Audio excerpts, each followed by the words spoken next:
You're good to go. How's that? Tēnā koutou katoa, ko Paul Ewart tōku ingoa. Hello and welcome. My name's Paul Ewart. I'm a born New Zealander, Kiwi from the South Island, from Dunedin. I've been up here in the Waikato for a number of years. Spent a bit of time overseas studying and just having a good time.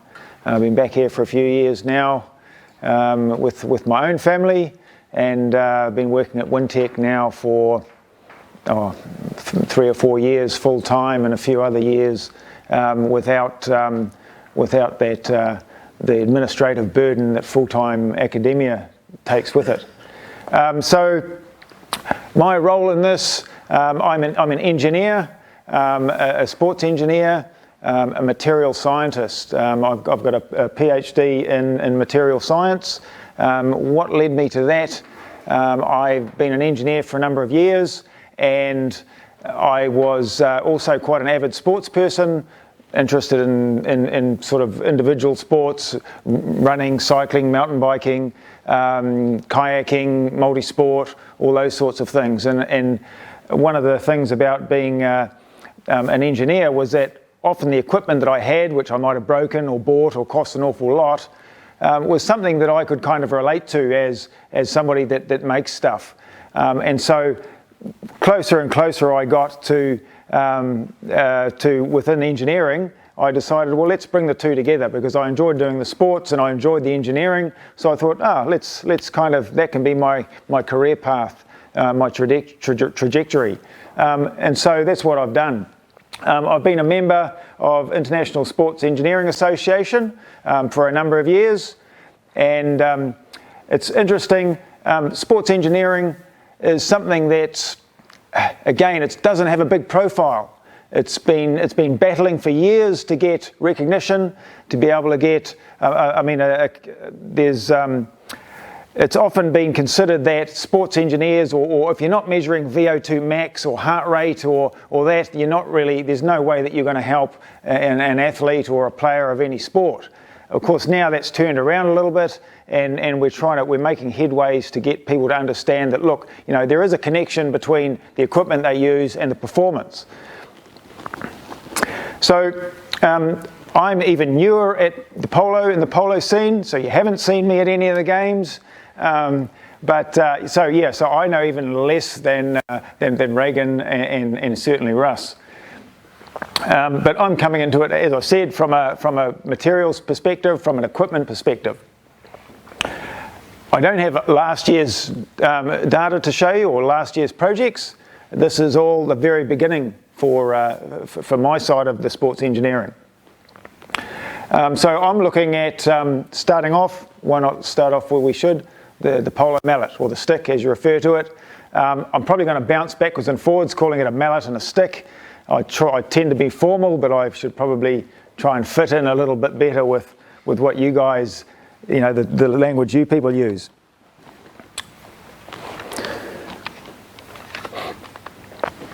Okay, so one of the things, and I've kind of seen a bit of a synergy between sports engineering and the struggle to build the profile and Polo itself as well. So what I'm sort of looking at is that, well, how can we boost the profile of sports engineering? What's the best way to do it? And of course, the thing is to find the most complex sport, the most complex problem that is so hard to solve that nobody bothers. Go in and solve it. And that'll get some attention. That'll get people thinking. So what I've found from looking at the Polo and watching the games and the videos is that actually Polo is really complex. When you think of a sport like golf, okay, the millions of people that play golf, the amount of research and the amount of funding that goes into golf research is just ridiculous. You think of golf, you stand in the same spot, you get your club, you've got one swing. If you want to hit it further, you get a different club. You've got one swing. So you've got what are your connections there? You've got your sports, your player, you've got your club, and you've got your ball. When you think of Polo, and when I think of Polo, I look at that and think, hey, there's a little bit more going on there. Okay, you've got the player, and you've got the stick, and you've got the ball. So you've got the player stick interaction, you've got the ball stick interaction, you've got the player-horse interaction, and then the horse-ground, and of course, and then you're moving all around the place. So that's a big problem to solve. Well, it's not a problem, but it's something which lends itself to rigorous academic study and investigation. And the reason for that is we find out, well, what's done well? How can we improve on that? What's not done so well? How can we improve on that?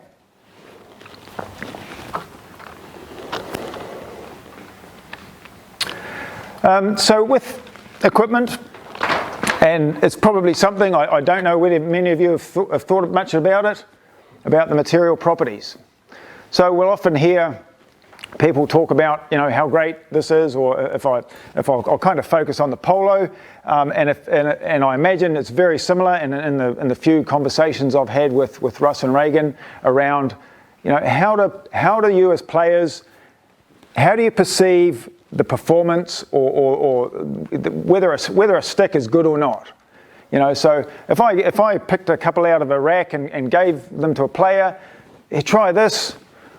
How is that? And it feels good, and that's what it comes down to, is that if it feels good, then it must be a good stick. And so when we think about things like the properties, so quantifying that, and that's one of the goals that I've got, is we want to be able to quantify what makes a good stick or a bad stick. What is the difference? How can we understand more about what the materials and of course the artifact, the mallet are doing? So when we think of material properties, they're an aspect which they never change. So for instance, with wood, with this here, we've got a number of materials. You've got a hardwood head, you've got a rattan cane shaft, and we've got a handle up here, which is a mixture of some rubber wrapping and a bit of hardwood and a bit of the shaft as well. So in essence, very simply, there's 3 different materials there.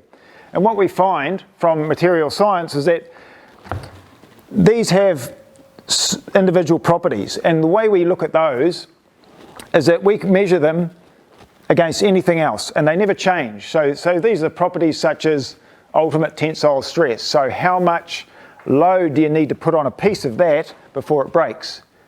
And that never changes from a materials perspective, because what we do is we measure, you might cut a little piece out of there, which is, say, 80 millimeters long and 20 millimeters thick and 20 millimeters wide, and you'll test that, and that's the material property. And that will always be the same for that piece of material. For wood, it'll be different than the cane, and it'll be different from the handle and any other material. Things like elastic modulus. So how much, if I load this up, how much deformation, again it comes down to that small piece of that material, how much deformation it will make for a known piece of given material.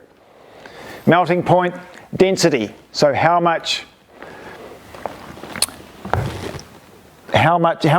matter is in that piece of material that we've cut, and they're material properties.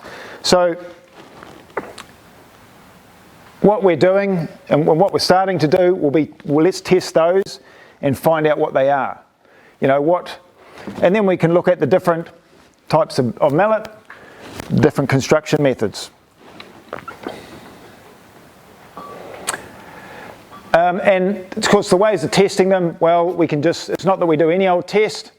You're probably quite familiar with some of these standards or standard testing methods. New Zealand NZAS, I guess, but you'll particularly be familiar with them around safety gear, safety apparatus, your child car seat. You never buy one that doesn't have a New Zealand safety standard on it, which what that means is that product has been tested to a certain degree, and it will be the same. If it's got that standard, it means that wherever it's been made, it meets that standard. It's got those characteristics. And it can be the same for just the materials themselves. Okay, so mechanical properties, that's a little bit different. So now we start talking about values that change. And they're all based on changing environment, design constraints. So, and you'll recognise this, if your stick's a little bit longer, it's probably going to be a little bit more flexible. If it's shorter, it's not. Okay? The same as, for instance, like the head. If it's a bit bigger, it's going to weigh more. Okay? It's going to have more weight on the end of the stick.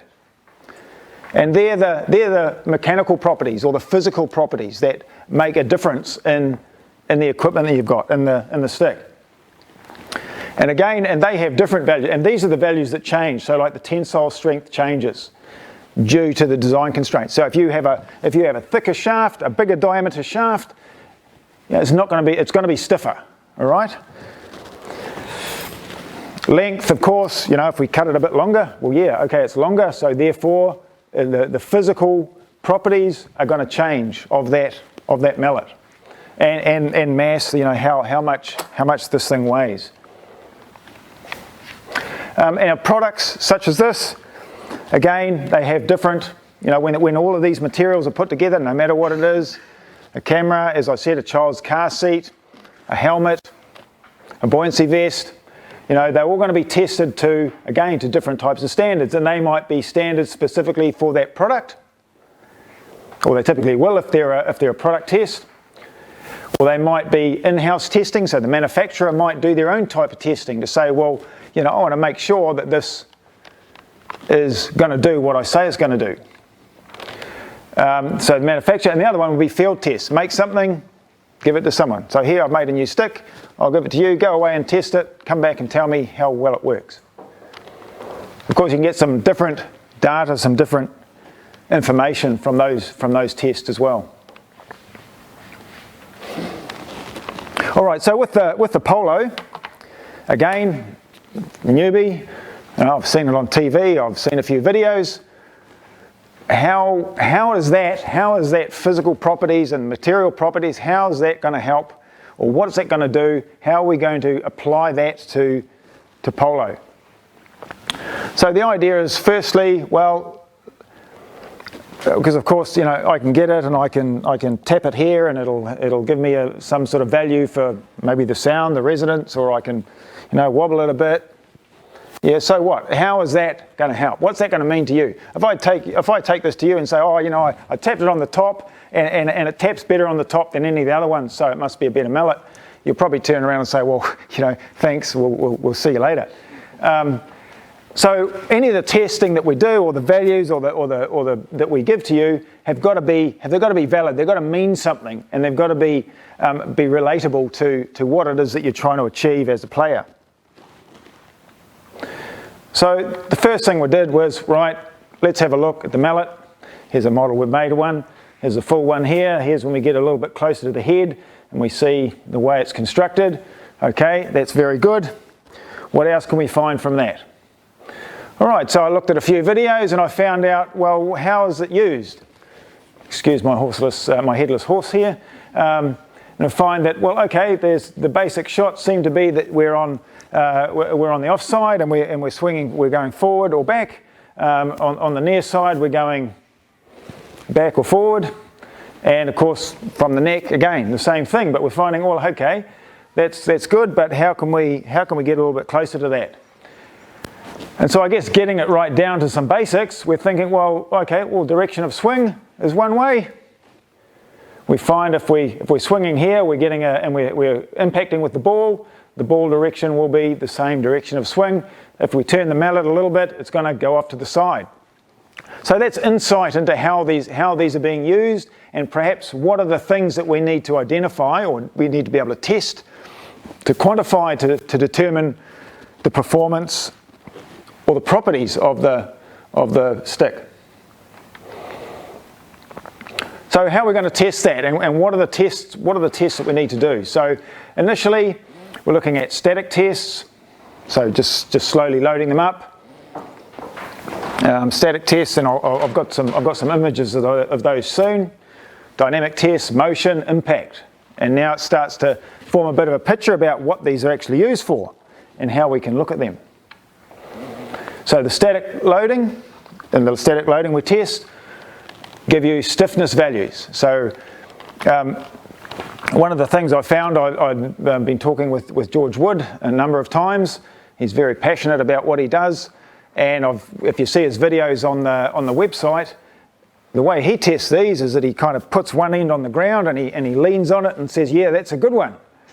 And it's like, well, okay, that's great. You know, he's been involved in this for a long, long time and he knows that. But for me as a material scientist, it's like, well, I want a value. You know, I want to know how much it is. I've got to, you know, have some number that I can look at. And of course, the other thing is the loading speed. So this is a test, and later on you can have a look through the lab and see what we're testing, how we're testing things. This is a static test, so you know here's a stick. It's held at the end. This arm here goes up and down and gives us some of those measurements that I crave. So, wrong way. Let's try again. So this arm's coming down, it's got a controlled speed and it's measuring the load, how much load's going on it as this thing's deflecting. And I'm standing there watching the first one and I'm thinking, oh, I hope this thing doesn't break, Russ is going to kill me, or, you know. But again, obviously now that I've looked at a few more videos of the play, you know, this little bit of deflection isn't actually a heck of a lot. Can I ask a silly question which the players might be able to answer? So do you have to hit it like with a T-shape on, or are you allowed to hit it with the actual ends, or what's the difference? It's a lot harder to hit it with the ends. No, I hear it. Let you do your cat if you want.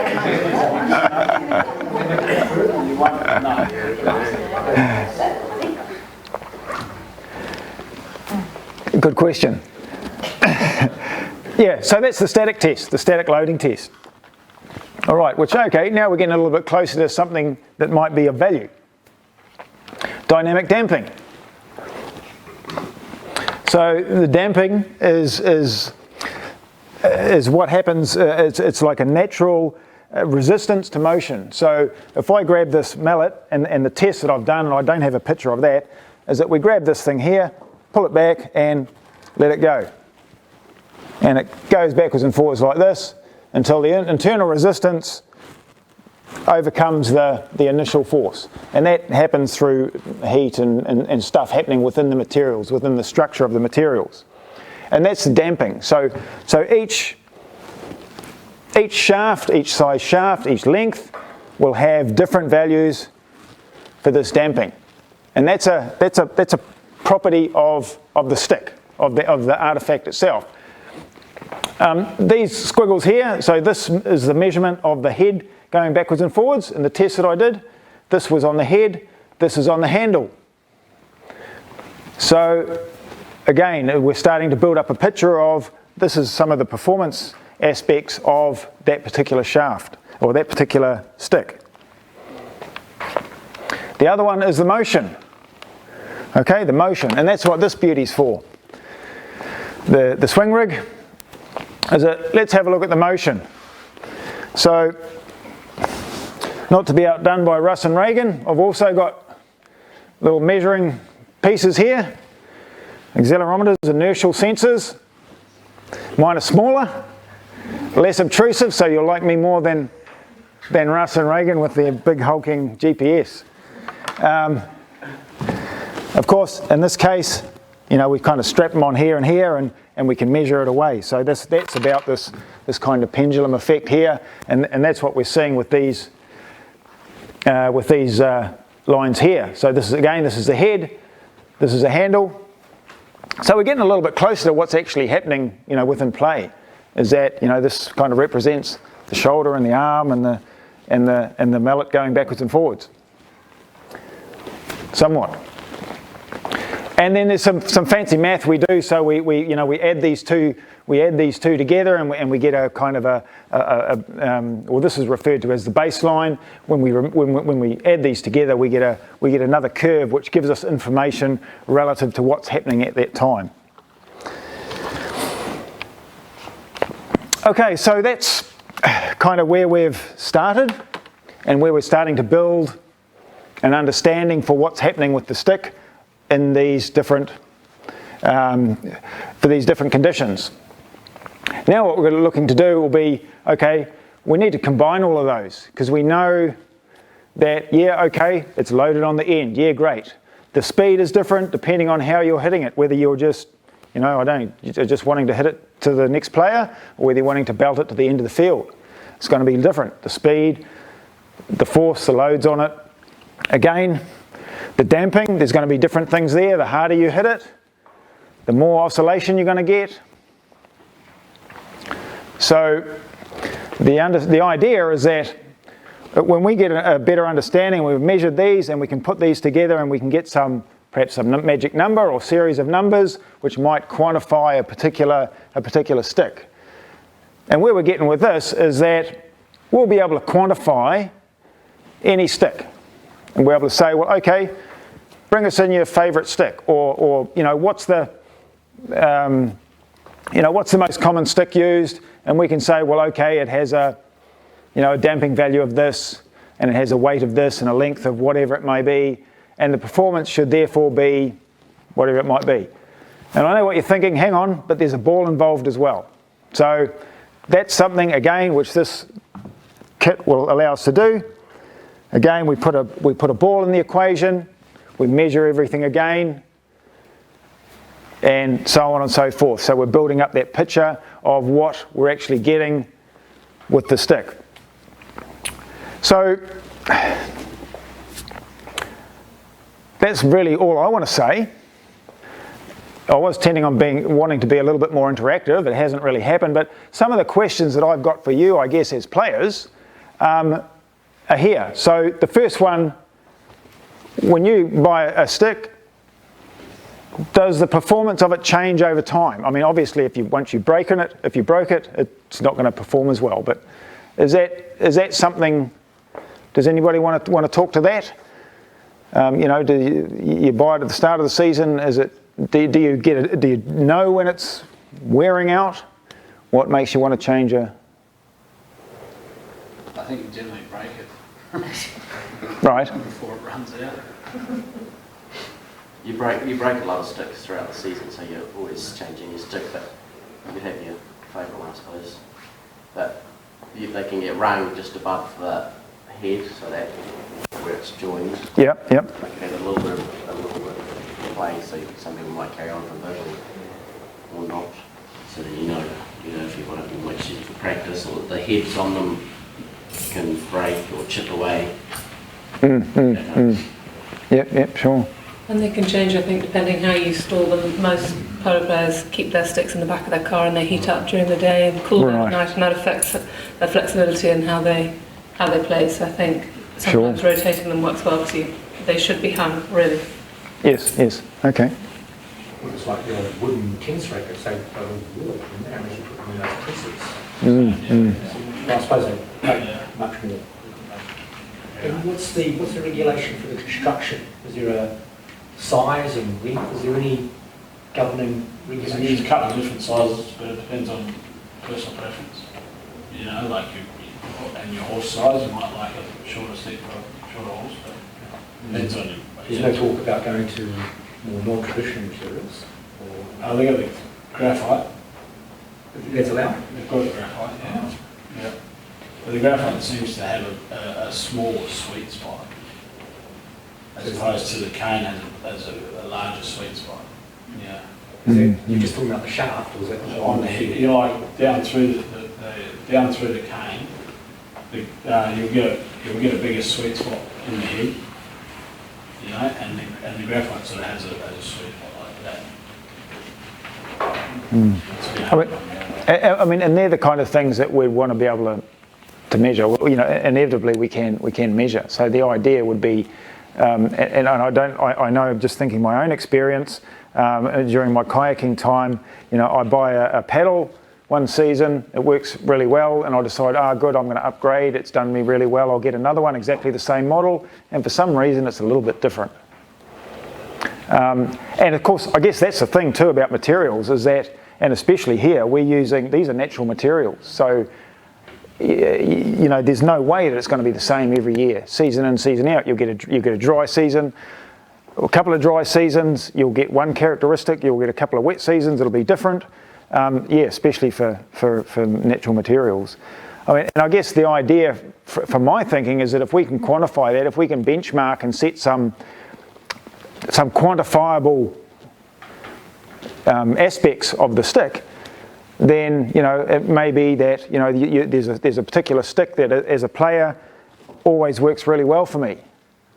If we can measure that and capture that data, then that could potentially be something which could be used to identify how you're going to win again next season. All thinking. Sure. Always some secrets here. I buy a lot in Argentina of these mallets, and when I go to the stick to the parlour, he doesn't. A lot of New Zealand guys will say, "I want heads 200," and I go, "Okay, what sort of cane do you want?" And they look at you.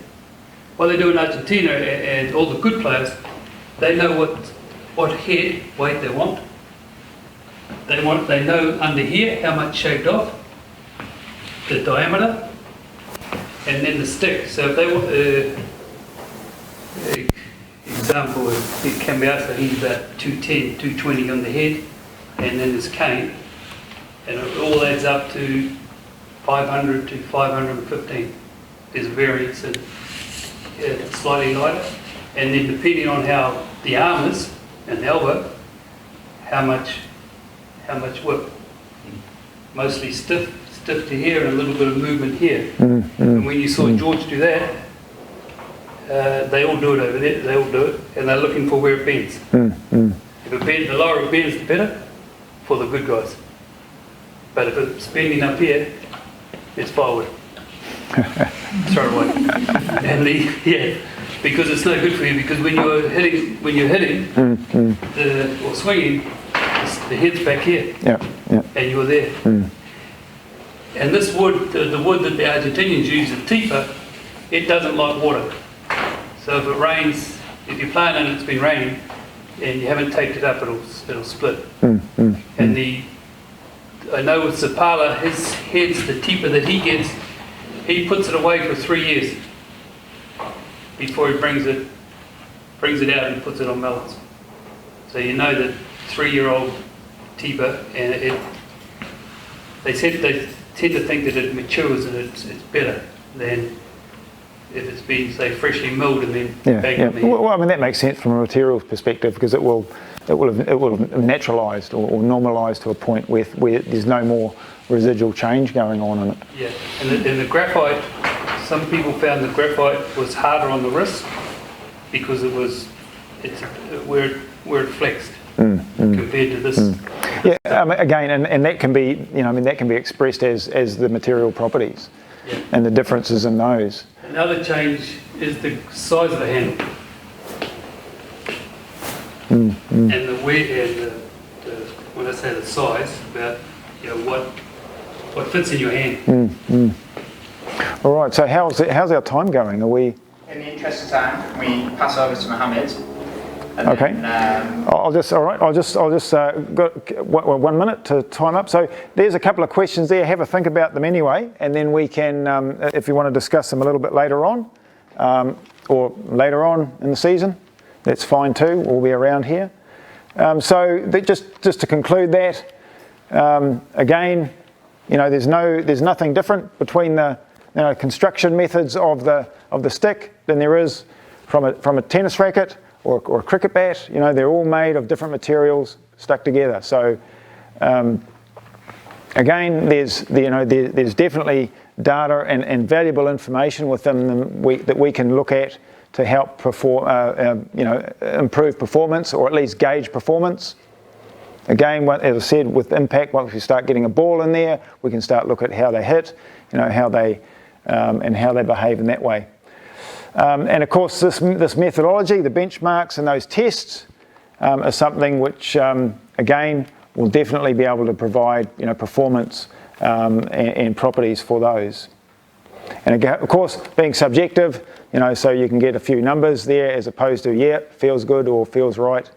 Although we know that's critical as a player. So that's me, and just the acknowledgements.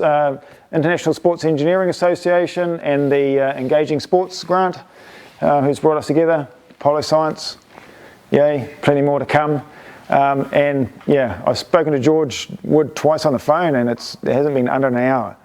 So that guy's so passionate about what he does. It's really good. Thank you.